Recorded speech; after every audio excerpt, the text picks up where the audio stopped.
Hey guys, today we're going to be talking about input-output tables.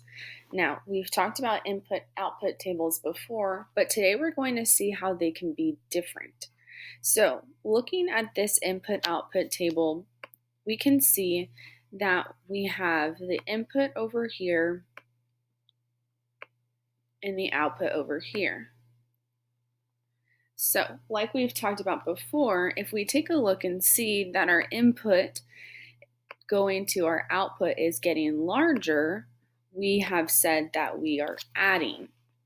So thinking about going from 4 to 12, we know that in order to go from 4 to 12, we have to add 8. Now I have to see if this rule applies to all inputs. So 4 plus 8 was 12. Now 6 plus 8. When I add 6 plus 8, I get 14, and that is not my output.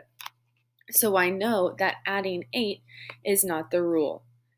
So I have to think to myself, if a number is getting small to big, what am I doing to that number?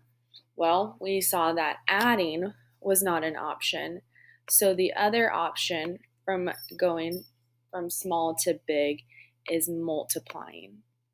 So I know I'm multiplying my input times something to get my output, which means my output, to go from my output to my input, the opposite of multiplication is division. So output divided by something equals input.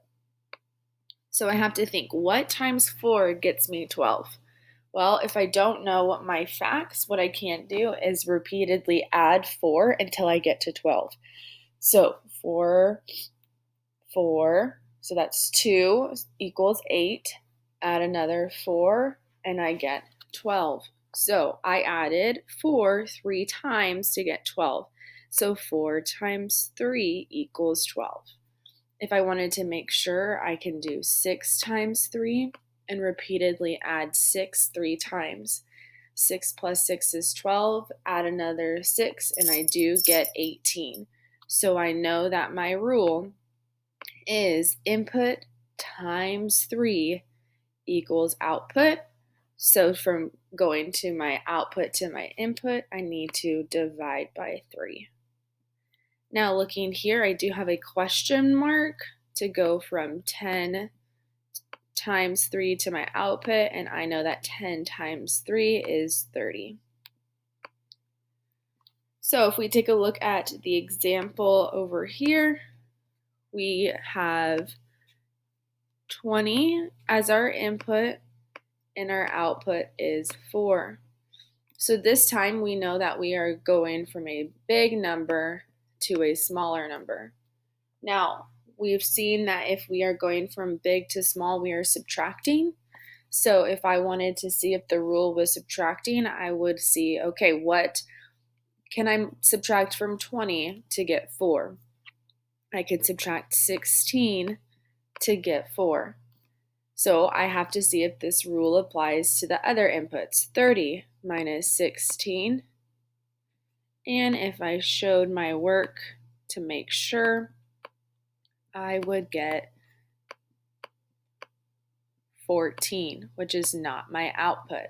So I have to think, how do I make a number smaller if I'm not subtracting? Well, the answer is we need to divide.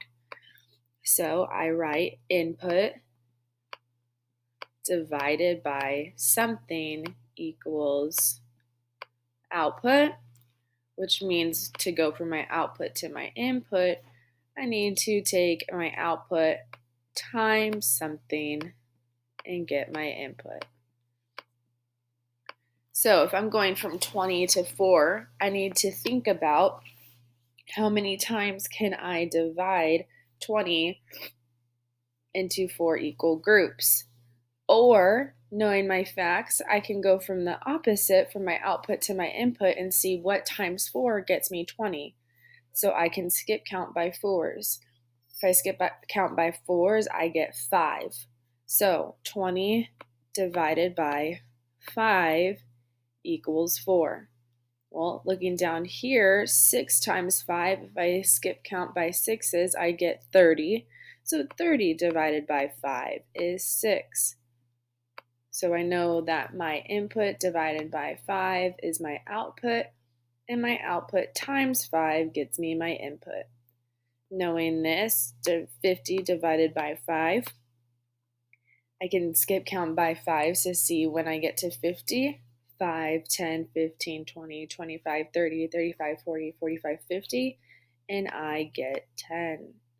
So now we know that we can use input-output tables using multiplication and division as well.